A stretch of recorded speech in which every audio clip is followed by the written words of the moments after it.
So guys, welcome to this video. It's something slightly different. 18 Dap here, and I'm joined with Derek Daniels, the chair of the Doncaster Rovers Shadow Board. We're looking at doing something a little bit different, probably looking forward to next season and potentially starting a monthly podcast. So this is kind of testing the waters. It's a fledgling idea. But also this may flourish into something a little bit different in terms of having Derek on fairly regularly and talking about what the Shadow Board does, what we're currently undergoing at the club, and trying to be a bit more open with the fans that we represent. But with this one being the first episode, the first kind of pilot of this, I think we're just going to have a chat, get to know Derek a little bit more, and try and give you an overview of what the Shadow Board does and delve a little bit deeper. So stick with us for around 20 to 30 minutes and we'll have a lovely little chat on this Sunday afternoon.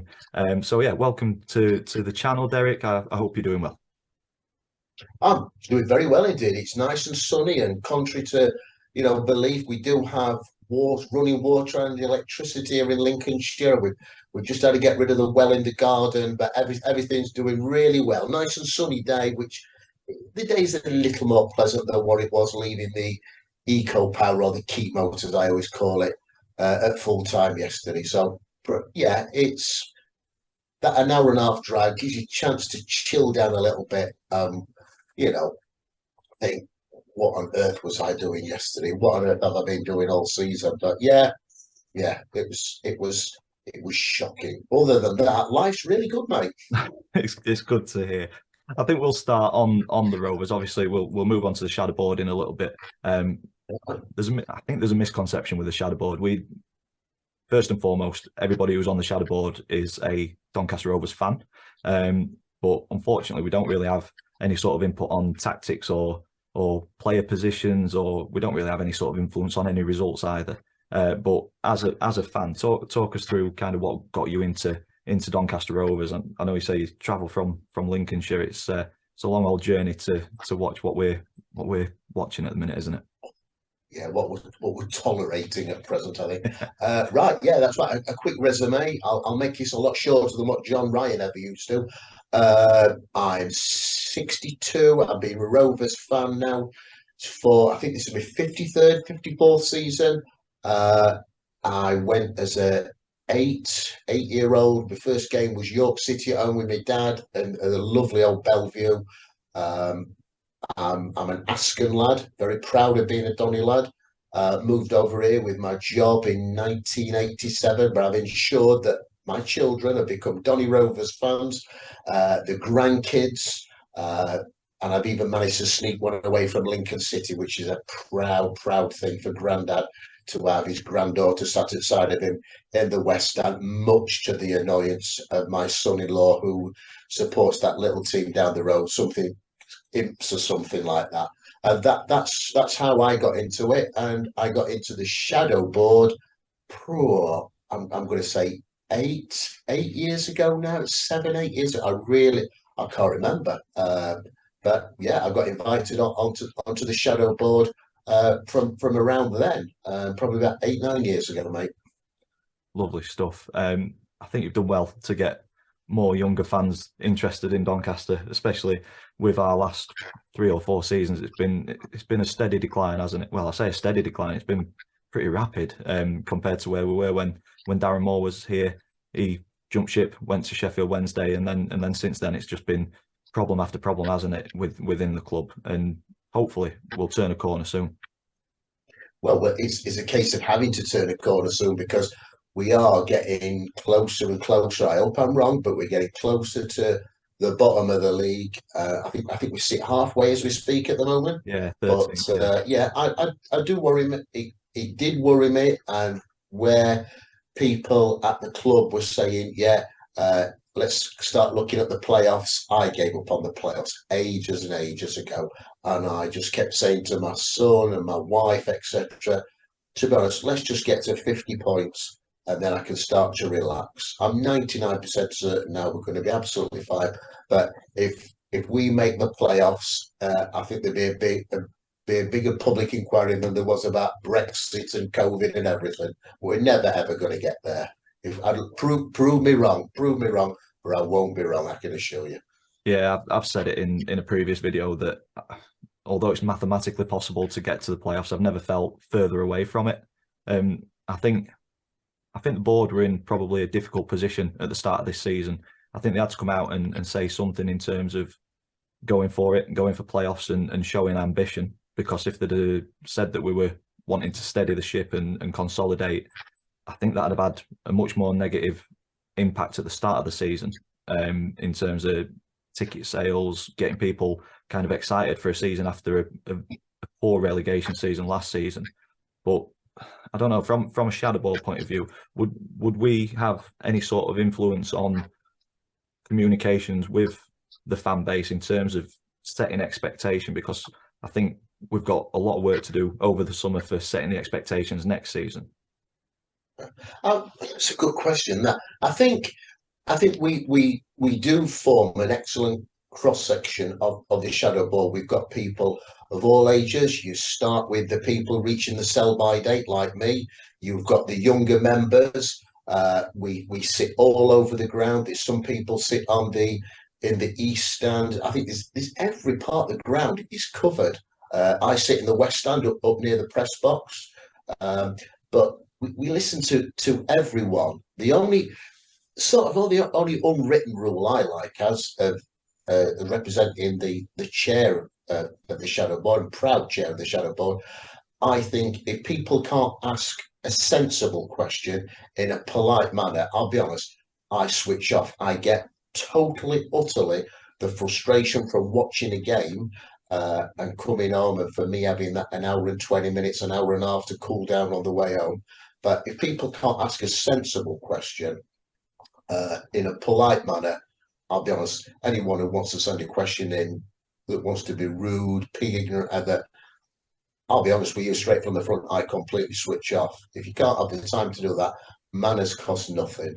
And I will always try to show respect in the opposite direction. But we do listen to everything that comes in, and we try to listen to people's ideas, the expectations, managing those expectations.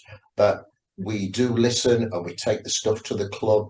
I am in regular contact with Gavin and Sean, Richard, our finance director. I'm in regular contact with them. In fact, if I listen to Mrs. Daniels, I probably speak to Gavin, Sean, and them than I actually do more than my wife. And I would say, along with my vice chair, James, I would think we probably put in, I think we were trying to work this out the other day. I reckon I'm putting in about 15 to 20 hours a week on a voluntary basis, working between the fans and the club, balancing everything out, meeting up with people from other clubs, Lincoln City, talking to Cambridge, Exeter, Milton Keynes. It does take up a lot of time, and I'm glad I'm retired, but I've still got to do my chores at home to keep the right side of the wife. I think that's the most important thing, isn't it? Oh yeah. You mentioned talking to other clubs. I'm assuming that's talking to kind of their setup in terms of their shadow boards or supporters boards.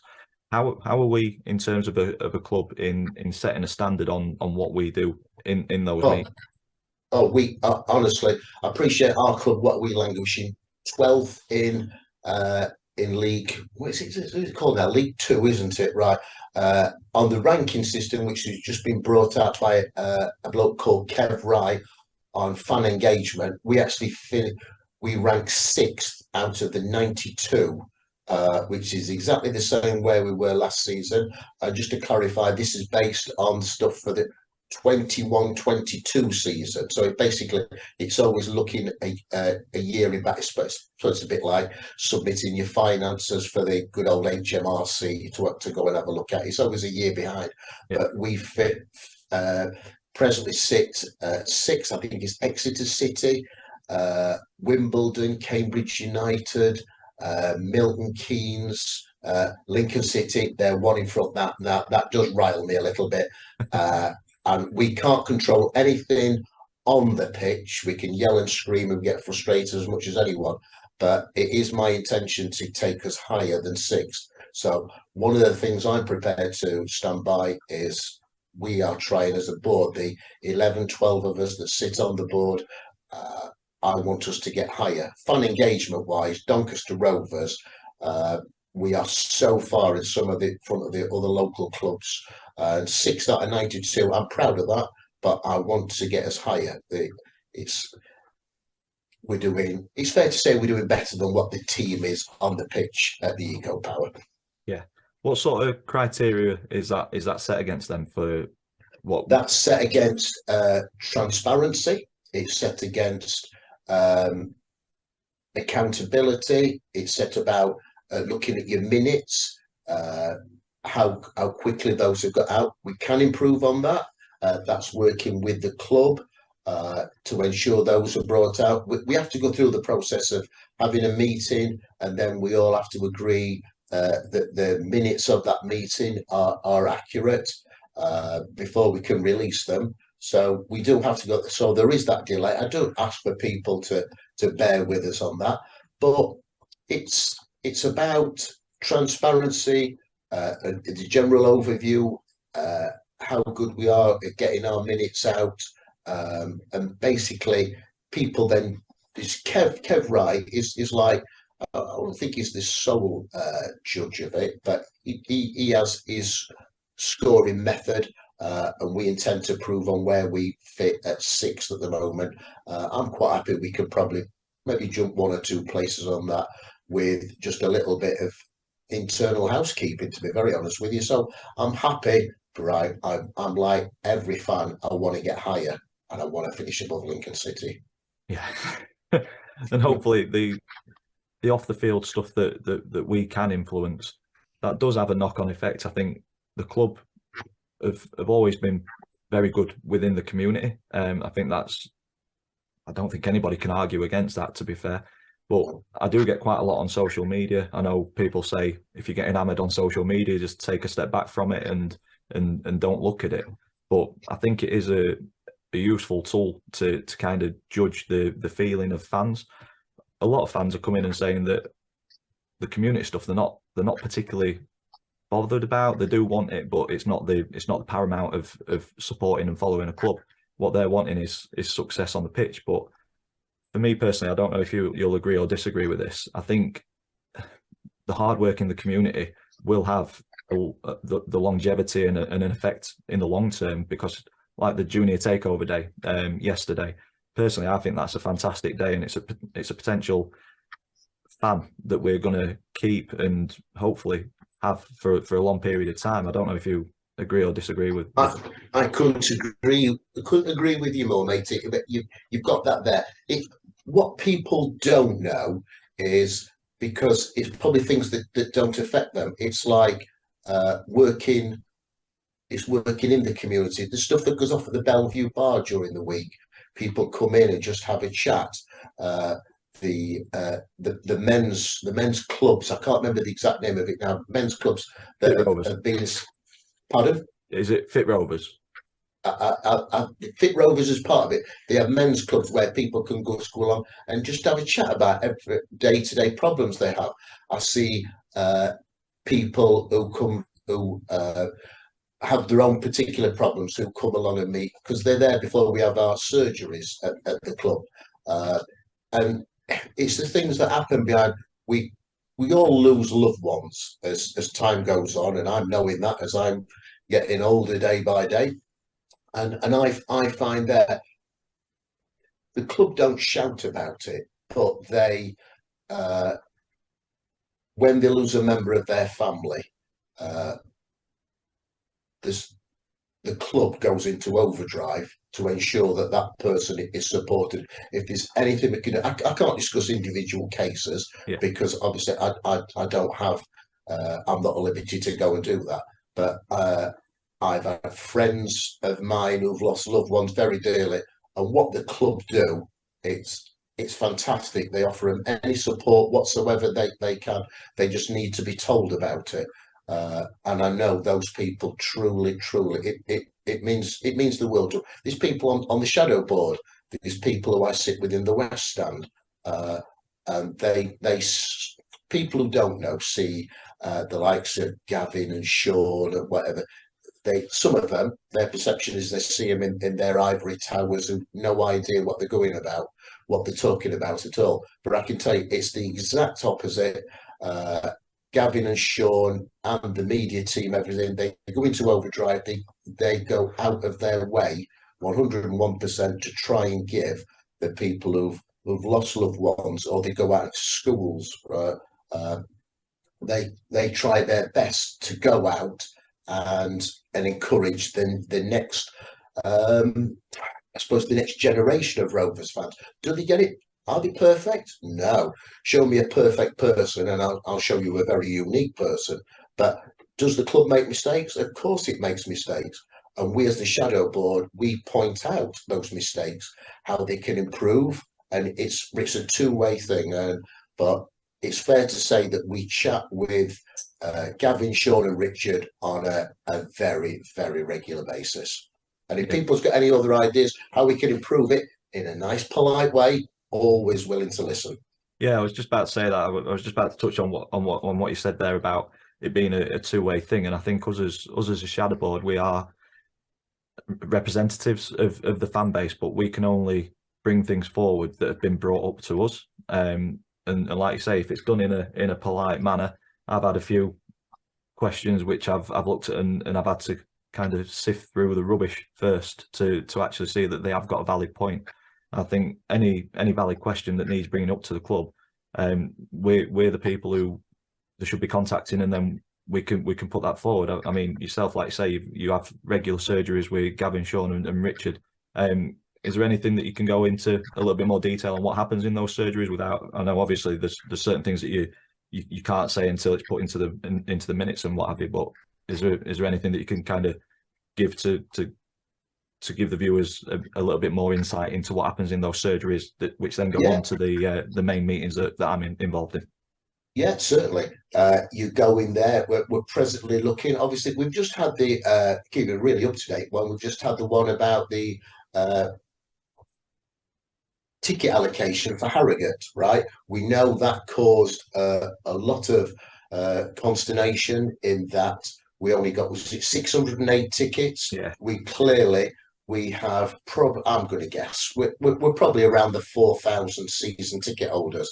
Now, clearly, 4,000 doesn't go into 600 a heck of a lot. So there were a lot of disappointed people. So because it was at fairly short notice, we're now trying to work with the club. So the next time something like that happens, hopefully next season, which will be hopefully a lot better than what it is, when we take large away followings to the likes of Harrogate, Salford. Where else do we get small away followings? Right, we're looking further down the line, and my a lad who's become fantastic with me, James Etherington. He's doing a lot of work now with other clubs, seeing what their policy is. Let's say we draw a really small team away in the FA Cup, and we only get 300 or 400 allocation. How would the club look to decide who gets it? Should it be done on a loyalty point system? Should it be season ticket holders first and foremost?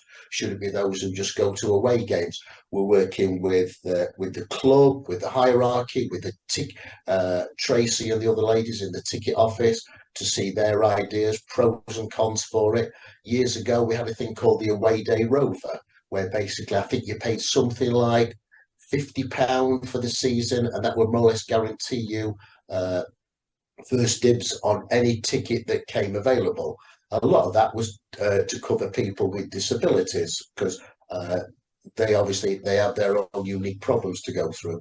So, but we're looking through all those ideas, and if people who spend a lot of time researching what they do at other clubs, if they want to feed that in through myself, through the club, feed that into us. That's one of the things we're working on at the moment. We work with the club on season ticket prices, how people can get put into different groups. We are immensely conscious that the whole country is going through a huge financial problem, and the club have frozen the ticket prices again, which I must admit I was pleasantly surprised at.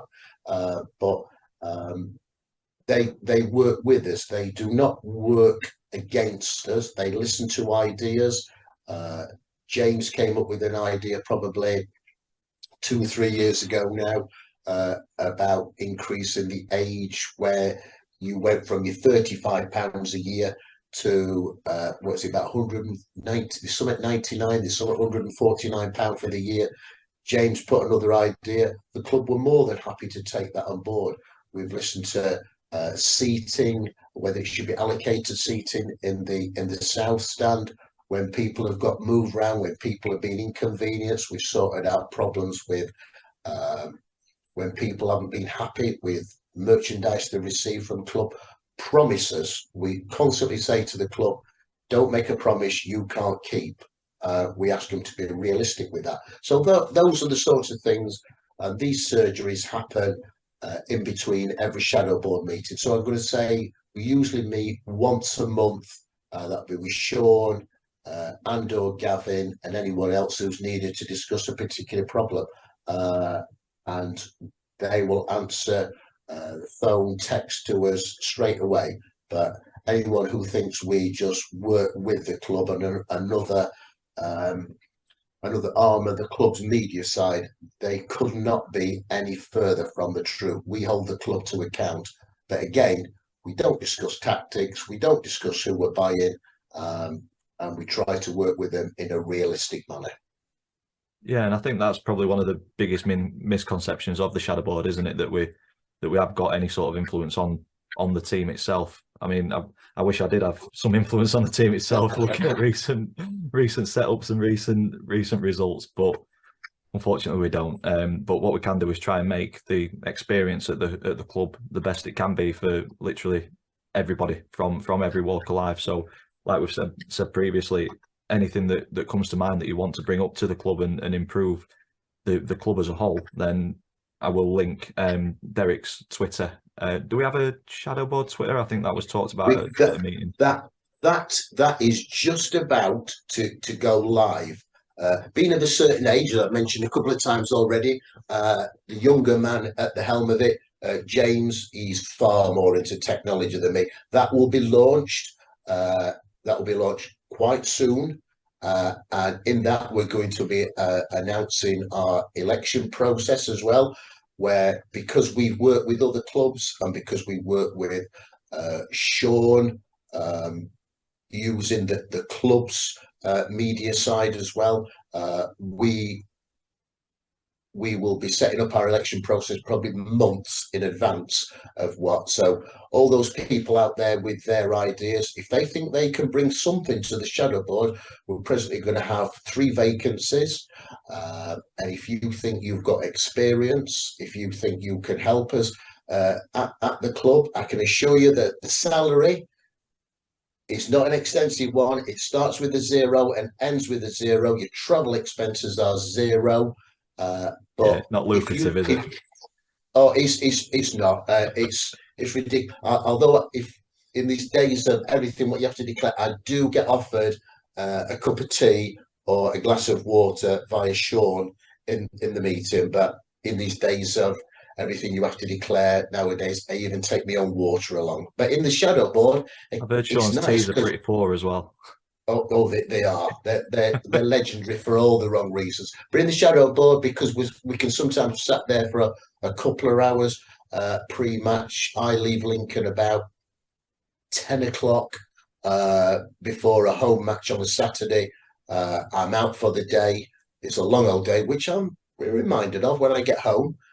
Then we do get offered a bacon butty. There's even ketchup's thrown in. And I mean, that's the extent of the massive salary we get paid on the shadow board. But if someone is serious now, if someone is serious about wanting to join the shadow board, and you can bring something, it might be business, it just might be your enthusiasm. But we need people on the board for the right reasons, and they've got to come prepared, knuckle down. I would suggest just listen for the first 1 or 2 meetings, which is what I've advised people who've come onto the board. Just listen and see how it works, and then come in with your stuff. There is no one. I regularly get emails, telephone calls, text from members of the shadow board. Do you think this is appropriate to bring up? Of course it is, right? But sometimes it might be something to do with merchandise in the club shop. It might be kit designs. It could be anything at all. We point those people in the right direction, and we don't discount anything that anyone brings at all. But again, you just ask that you be polite and willing to listen to what others have said. And we try to, in the meetings, we try to, I think expression, bust or burst a lot of myths in there. And I've learned a lot, all the things that the behind the scenes things that get the day that get the game going, purely like just take a few seconds of your time. That it's like how we need paramedics, how they cost, how we've got to have an electrician, the cost of getting stewards there, the PA system, the scoreboards, the stuff I've learned. It's just incredible who you've got to have there, rooms that have got to be set aside for officials pre-match, how you've got to do this for the media department, the hospitality side, the good old favourite, the catering at which is clearly takes up a lot of time, and hopefully there'll be an announcement, a positive announcement to come out from the club. But I'm not going to make a promise I can't keep, but hopefully you'll be hearing something from the club very shortly. Lovely stuff. I've just had a notice come up on my screen saying that we're running out of time recording wise. It's saying that I've got 8 minutes. Is there anything else that you're wanting to talk about, or do you want me to round it off and kind of leave it open for more questions coming in for a future video? Well, I'm happy to receive questions coming in. Again, I just ask that if you want to be abusive, I'll be honest, I'm going to ignore you, right? But if you want to ask a sensible question, I am more than willing to listen. And if people don't understand, we don't talk about tactics. I'll just try and explain it one more time. We do not talk about tactics. Am I happy with what I'm seeing on the pitch at the moment? No, I'm not. Right? Am I worried about next season? Yes, I'm worried about next season. Do I think we'll be in Europe in the next 3 years? No, and I use one of my old things. The closest I will ever come to seeing Rovers play in Europe was when we played Dover Athletic away in the FA Trophy, and that is the closest we will ever come. Will we ever be in the Premier League? No, because I'm not going to make any promises that I can't keep. But I've got a fantastic bunch. I'm proud to be the chair of it. Do we agree with each other? No, we don't always agree with each other, but we come to a general consensus. And we work with the board.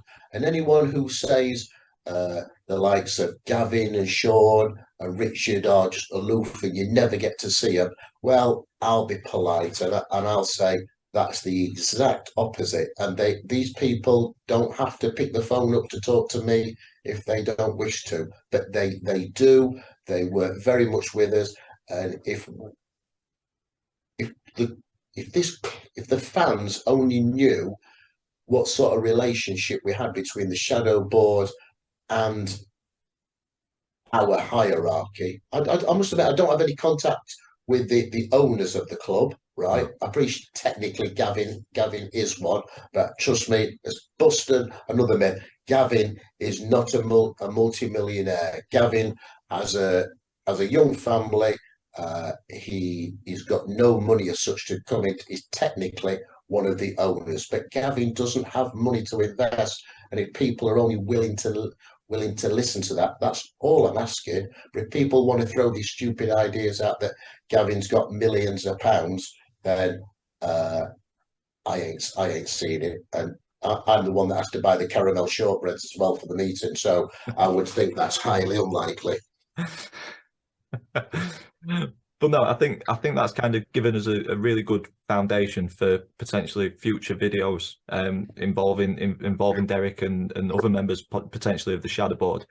So at this point, I'm leaving this open to anybody watching who wants to send any questions in, and then we can look at potentially putting another video together in the future and hopefully answering some questions. But I hope this has kind of given an overview of what the shadow board's about, introduce you to Derek and his enthusiasm and commitment to the club as well. So I think as a starting point, it's been decent. I've enjoyed it. I hope you've enjoyed this. Yeah, I have. Chat as well, Derek. That's very, very good indeed. Again, always willing to listen to ideas. Rowers has brought up on politeness, tolerance, and if people have got a sensible question, I will ensure that I try and get them a sensible answer. I'll give you that. I'll give you that commitment. Be polite with me, and I'll be more than polite with you. Lovely stuff. So please get your questions in the comments down below on this video, or I will link my Twitter. I'll link Derek's Twitter as well. And then when the Shadowboard Twitter does go live, I will link that in this video as soon as that goes live as well. But yeah, just to round it off, I hope you've enjoyed watching. I've enjoyed this chat with Derek this afternoon. I think we've thrashed out a bit from yesterday's poor performance as well. But yeah, I'm just going to leave it here. If you've enjoyed it, big thumbs up on it for us, please. As I say, comments in the section down below. Get your questions in for a future video. If you've enjoyed it, please subscribe. There will be future content that hopefully you won't miss. And all that's left for me to say is thank you for watching, and we will see you in the next one.